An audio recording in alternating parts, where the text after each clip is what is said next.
Hello दोस्तों, कैसे हैं आप सब। हमें पता है कि आप अभी के समय में अपने विद्यालय को बहुत मिस कर रहे हैं। इसलिए दूरदर्शन के माध्यम से हम आपके पास आपके विद्यालय को लेकर आए हैं, जिसमें आपकी कक्षाएं भी लगेंगी तथा आप सब मजेदार और प्रेरक कहानियां भी सुन सकेंगे। तो बस तैयार हो जाइए। और हाँ, अपने पास अपनी कॉपी एवं कलम रखना ना भूलें। इस कक्षा में भी अगर आपके मन में आज के विषय से संबंधित कोई जिज्ञासा एवं प्रश्न आए तो नोट जरूर करते जाना है। आज के एपिसोड में हम कक्षा 9 के विज्ञान का एक रोचक पाठ गति के साथ शुरुआत करेंगे। आज के एपिसोड की शुरुआत करते हैं।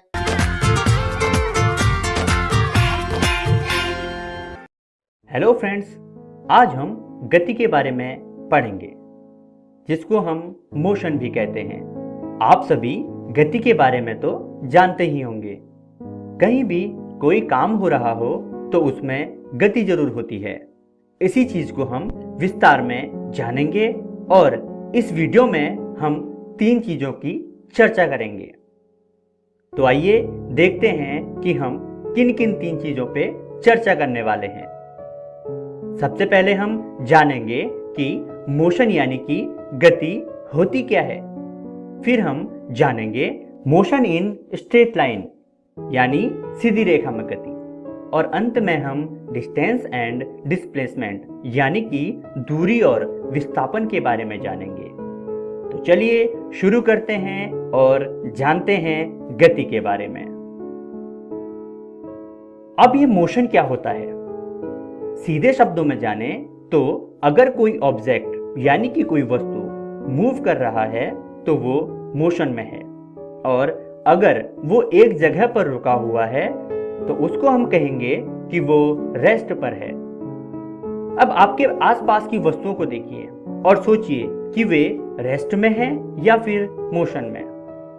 देखिए, जैसे कि ये बच्चा स्कूल जा रहा है तो ये बच्चा मोशन में है। बच्चों, आपने कई बार पेड़ से पत्तों को गिरते हुए देखा होगा, वो भी मोशन ही कहलाएगा। यानी कि कोई भी वस्तु जो हिल रही हो मोशन में कहलाती है, और कोई भी वस्तु जो स्थिर अवस्था में हो वो रेस्ट में कहलाती है। अब हम मोशन इन स्ट्रेट लाइन को समझ लेते हैं। सीधे शब्दों में कहें तो अगर कोई वस्तु जैसे कि एक कार सीधी रोड पर चल रही है तो इस टाइप के मोशन को मोशन इन स्ट्रेट लाइन कहते हैं। इसलिए जब किसी वस्तु की स्थिति संदर्भ या समय के फ्रेम के संबंध में बदलती है तब हम उसे गति में कहते हैं। उदाहरण के लिए, जब हम ट्रेन में बैठे होते हैं तो ट्रेन के संदर्भ में तो हम स्थिर अवस्था में होते हैं, लेकिन जमीन के संदर्भ में हम गति में होते हैं।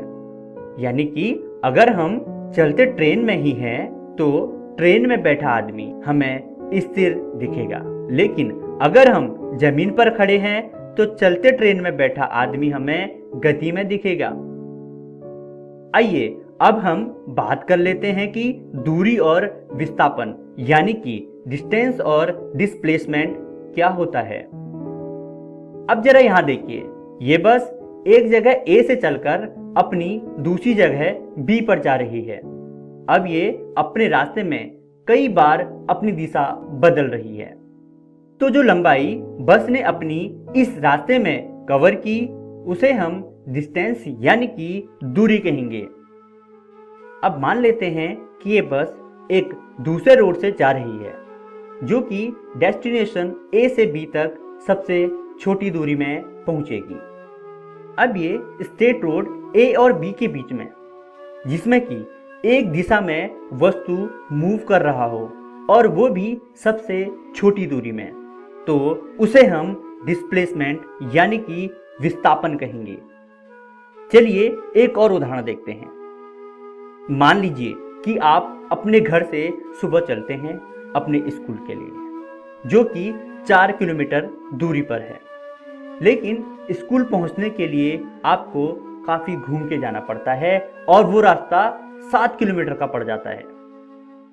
तो जरा सोचिए और बताइए कि आपके घर से स्कूल तक की दूरी कितनी होगी और घर से स्कूल तक का विस्थापन क्या होगा। ये सवाल आप लोग नोट कर लीजिए और घर से सोच के आइएगा। हम इस जवाब की चर्चा अगली वीडियो में करेंगे। तो आज की इस वीडियो में हमने motion in a straight line, distance and displacement को पढ़ा। आशा करता हूं आपको यह सब समझ में आया होगा। तो मिलते हैं अगली वीडियो में। धन्यवाद। Daily quiz. पहला प्रश्न, अगर कोई वस्तु चल रही है तो वह डैश में है। ऑप्शन ए गति में, ऑप्शन बी स्थिरता, ऑप्शन सी त्वरण में और ऑप्शन डी इनमें से कोई नहीं। दूसरा प्रश्न, वस्तु की स्थिति के लिए किसका होना आवश्यक है। ऑप्शन ए दिशा, ऑप्शन बी निर्देश बिंदु, ऑप्शन सी गति, ऑप्शन डी ए और बी। प्रश्न 3, निर्देश बिंदु को और क्या कहा जाता है। ऑप्शन ए मूल बिंदु, ऑप्शन बी शुरुआती बिंदु, ऑप्शन सी स्थिति बिंदु, ऑप्शन डी इनमें से कोई नहीं। चौथा प्रश्न, इनमें से कौन सा गति का उदाहरण नहीं है।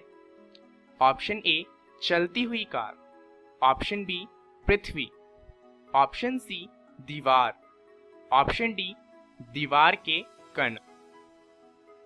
प्रश्न 5, वस्तु की स्थिति किसी वस्तु का डैश दर्शाती है।